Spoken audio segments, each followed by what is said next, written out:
This week in movies, we've got some interesting news to discuss, but before that, we're going to chat a little bit about the movie Fighting that opened this past week.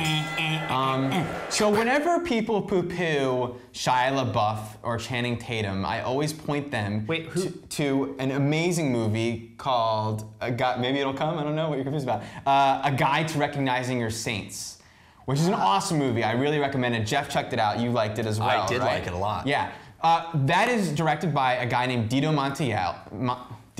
Montiel, who reteams, it's autobiographical, but this time he reteams with Channing Tatum.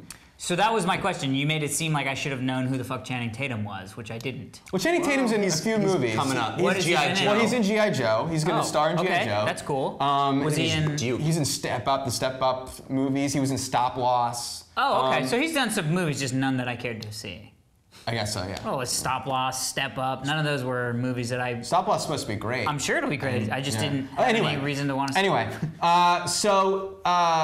Dito Montiel writes and directs Fighting, which is basically an attempt to make a realistic version of the premise seen in many Van Damme movies, like Lionheart or whatever. Lionheart, yeah. And Channing Tatum plays a kid who's moved to the inner city, and he's recruited to fight in these underground fights. What did you think of the movie Fighting, Jeff? I did like A Guide to Recognizing Your Saints, which I don't know if it was clear because you kind of got interrupted, but Dito Montiel wrote and directed that one also, and that was autobiographical. Right. This is sort of his first non-autobiographical movie. Thank you. And the thing about A Guide to Recognizing Your Saints is it's really interesting and unconventional and feels very real and true, probably because a lot of it is. And a fascinating story, unexpected things happen.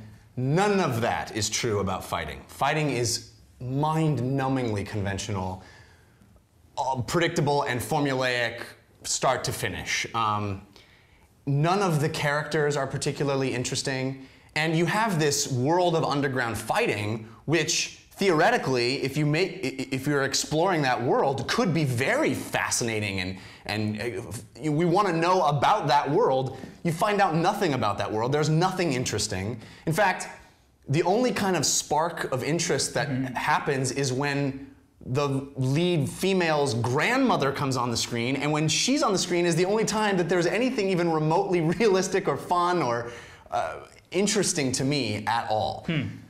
Worse than that is the fights aren't very good. If you have a movie called Fighting, and it's about, basically it's Karate Kid with MMA instead of karate, right? And I actually just this last weekend watched my first UFC fight, which was very interesting to me because there's so much technical stuff going on. And the problem with the fights in this movie is that they don't tell a story.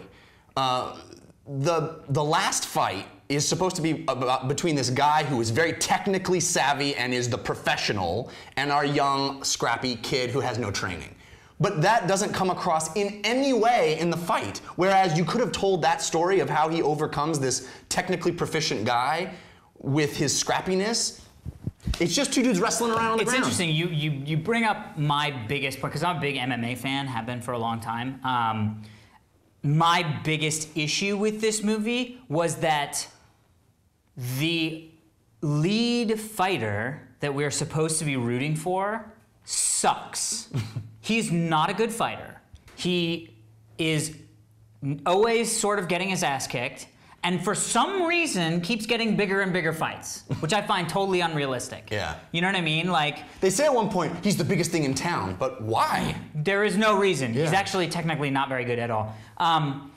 And yeah, I mean, this movie was better as Lionheart. I felt like I think what happened, and this is what I think, just the sort of like, well, maybe this is what they went to, was rather than focusing their energy on getting into the nitty-gritty underground world, I think what happened was they went, you know what, we're gonna tell this underground fight story, And the way we're going to tell it is by exploring the relationships more in depth. There was so much more time spent with his relationship with Terrence Howard and his relationship with this girl who there was no reason for them to even have a relationship. And there were only 4 fights. I mean, at the end of the day, it's a movie about fighting. There were 4 fights, and they lasted maybe 2 minutes.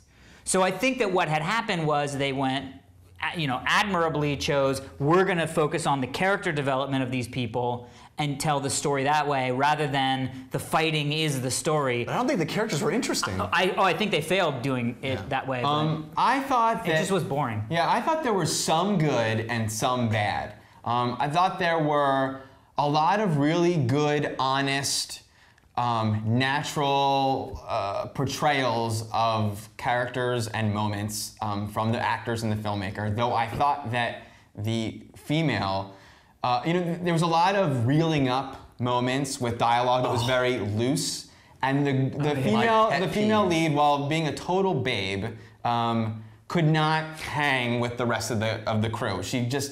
Her way of making things more real was by interrupting and narrating exactly what she was doing. Yeah, she would. Yes. So, but the other actors I thought did a very good job, and there are moments that feel very real. If you like the grandmother in this movie, I urge you to see Raising Victor Vargas, because she's the grandmother from Raising Victor Vargas. Oh, is she? And she was hysterical. It's like the difference between that and this. It's like Jackie Chan in Cannonball Run versus one of his Hong Kong films. Like Raising Victor Vargas is like, she is awesome. Right. Anyway. I actually did enjoy the fight sequences in this movie. I think it's hard to make realistic fight. I don't think it's an MMA movie. I think Red Belt is probably that, though we haven't seen it yet. I saw it. Oh, you did? Yeah. Oh, interesting. Not so good. You don't want to poo on your boy. I love Man. Yeah. Anyway, a real fight is very messy and sloppy and uninteresting to watch, other than if you're on YouTube and you're like, oh my God, that guy really hit that guy. Because it's just a mess. Well, not MMA fights. Not MMA fights, MMA but fights. that is not the same thing as 2 dudes actually fighting that aren't trained fighters. And I think that this movie did a good job at being a little bit more realistic, but also being cinematically interesting. I think that it cured what happens in a lot of fight movies with things feeling routine and rehearsed and a dance.